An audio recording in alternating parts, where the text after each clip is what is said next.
नमस्कार मेरे प्यारे दोस्तों। आप सभी का बहुत बहुत धन्यवाद और आप सभी के भीतर बैठे प्रभु को मेरा शत शत नमन, मेरा नमन स्वीकार करें। दोस्तों, आज की वीडियो का टॉपिक बहुत ज़्यादा इम्पोर्टेंट है।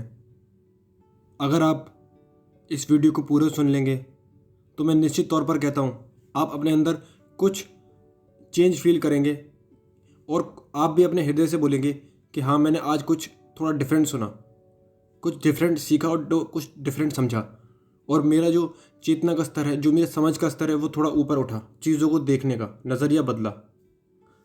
आज की वीडियो का टॉपिक है कि अगर हम अपने चित्त को, अपना जो माइंड है, अपना जो ब्रेन है, उसको शुद्ध कर लें और फिर हम किसी भी चीज़ को देखें तो कोई भी चीज़ हमारे ऊपर इफ़ेक्ट नहीं करेगी। मतलब वो बेसिकली न्यूट्रल हो जाएगी।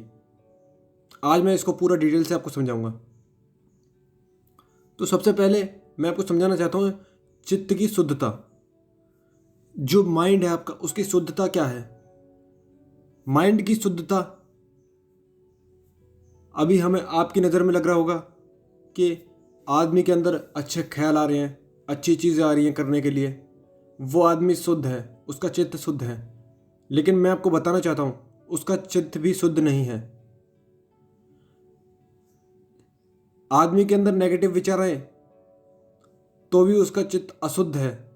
उसके अंदर पॉजिटिव विचार आए तो भी चित्त उसका शुद्ध है। और आदमी के अंदर अगर कुछ भी ना आए, ना विचार ना भाव, बिल्कुल कुछ नहीं, आदमी बिल्कुल शून्य है, वही आदमी उसका चित्त शुद्ध है, वही आदमी उसका असली में चित्त शुद्ध है। और जब वो उस शून्य चित्त से किसी भी चीज को देखेगा, उसके अंदर ना तो भावनाएं आएंगी किसी भी प्रकार की, ना विचार बनेंगे, ना कल्पनाएं बनेंगी, ना वासनाएं बनेंगी। अभी क्या होता है हमारे साथ, कोई गाड़ी जाती है और हम देखते हैं ये यार मेरे पास होनी चाहिए। कोई लड़की जाती है, यार ये मेरे पास होनी चाहिए। किसी का मकान देखते हैं हम, यार ये मेरे पास होनी चाहिए। हम हमारे अंदर उसके प्रति फीलिंग आ जाती है, विचार बनने लग जाते हैं, भावनाएं आ जाती हैं और दुनिया में सर्च सब चीज देखते हैं, हमारे अंदर भावनाएं कल्पनाएं उठ जाती हैं। इसका मतलब क्या है? इसका मतलब हमारा चित्त शुद्ध नहीं है। और जिनके जिनके माइंड में पॉजिटिव विचार आते हैं ना, उनके माइंड में भी वही वैसे ख्याल आते हैं।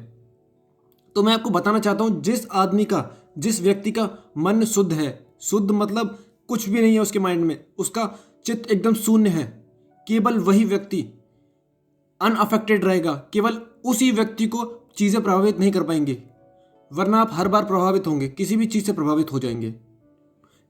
मान लो एक शीशा है, शीशे को मैं रोड पर रख देता हूं, जब उसके सामने से गाड़ी गुजरेगी तो उसका प्रतिबिंब शीशे पर बनेगा, लेकिन जब भी बनेगा जब उसके सामने से गुजरेगी, और जब शीशे के सामने से गाड़ी चली जाएगी तब वो प्रतिबिंब हट जाएगा। तो ठीक हमें अपना चित्त भी शीशे जैसा बनाना है कि चीजें हमारे सामने से गुजरें तो बस वो वहीं से खत्म, उसी समय खत्म हो जाए, उसके बाद ना आए। इसको बोलते हैं चित्त की शुद्धता, चित्त की एकाग्रता। चित्त अशुद्ध जब तक है जब तक उसके अंदर किसी भी प्रकार का भाव है, चाहे वह पॉजिटिव हो चाहे नेगेटिव। चित्त अशुद्ध है जब तक उसके उसके अंदर किसी भी प्रकार के अच्छे विचार हों या नेगेटिव विचार हों। और मैं आपको मजे की बात बताना चाहता हूं, जितने भी आप अच्छे लोगों को देखते हो ना, वो ज्यादातर नेगेटिव लोग होते हैं। पूछो क्यों? क्योंकि आपने देखा होगा जो अच्छे लोग होते हैं वो अच्छी चीजें दिखाने की कोशिश करते हैं। मैं अच्छा हूं, मैं ऐसा हूं, मैं ये देखो धर्म का काम कर रहा हूं, मैं दान काम कर रहा हूं, मैं लोगों की मदद कर रहा हूं। लेकिन असल में बात ये है कि वो नेगेटिव लोग होते हैं, उनके अंदर नेगेटिव विचार आ रहे होते हैं। तो नेगेटिव विचार लोगों को पता ना लग जाए कि मेरे अंदर ये सब चल रहा है, तो उसे छुपाने के लिए वो पॉजिटिव आवरण अपने ऊपर लाते हैं। एक तरीके से वो ढोंग रचते हैं बाहर, समझ रहे हो? वो अपने आप को छुपाने के लिए कि मेरे अंदर ये सब विचार आ रहे हैं, नेगेटिव विचार, मैं इसको कैसे छुपाऊं, तो वो पॉजिटिव ऊपर अपने ऊपर पॉजिटिव, जो पॉजिटिवता है, वो सकारात्मकता है कि मैं सकारात्मक हूं, उसके अपने ऊपर थोपते हैं। लेकिन थोपना हमेशा झूठा होगा। अगर उसके अंदर से शून्यता नहीं है, अगर उसके अंदर शून्यता नहीं है तो वो सकारात्मकता नहीं ला सकता। अगर आदमी के अंदर शून्यता है तो अनिवार्य रूप से उसके भीतर से सकारात्मकता ही आएगी। शुद्ध वाली सकारात्मकता बोल रहा हूं, थोपी हुई सकारात्मकता नहीं, वो उसके अंदर से आएगी। तो इसलिए मैं चाहता हूं कि आप किसी भी चीज को देखो तो चित्त को शुद्ध करके देखो, वासना रहित होकर देखो, अपनी आंखों से वासना हटाओ और फिर देखो। और अगर फिर भी अगर आपके अंदर बदलाव ना आए तो मुझसे कह देना। बहुत बहुत धन्यवाद।